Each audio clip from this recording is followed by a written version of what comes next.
നിങ്ങൾ തിരിച്ചറിയുന്നത് പലപ്പോഴും ഈ വിളക്കുകളുടെ പ്രകാശത്തിലാണ്. അപ്പോൾ പുരസ്കാരം വേണ്ട എന്ന് പലരും പറയും. പക്ഷേ ഓരോ പുരസ്കാരവും എഴുത്തുകാരൻ്റെ മേൽ വീഴുന്ന ഒരു വെളിച്ചമാണ്. അതുകൊണ്ടാണ് ഈ പുരസ്കാരം ഞാൻ എളിമയോടെ സ്വീകരിക്കുന്നത്. ഇത് വളരെ സമ്പന്നമായ ഒരു വേദിയാണ് ഇവിടെ ഉള്ളത്. അപ്പോൾ എനിക്ക് എപ്പോഴും ജീവിതത്തിനൊരു താളം വേണം. ഓരോ കാലത്ത് ഓരോരുത്തർ വലിയ കലാകാരന്മാർ എനിക്ക് അങ്ങനെ താളം നൽകിയിട്ടുണ്ട്.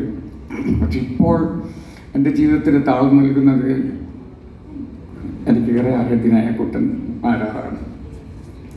ഞാൻ ഒരിക്കൽ പെരുവന സാഹിത്യ ഉത്സവത്തിന് പോയുണ്ടായിരുന്നു.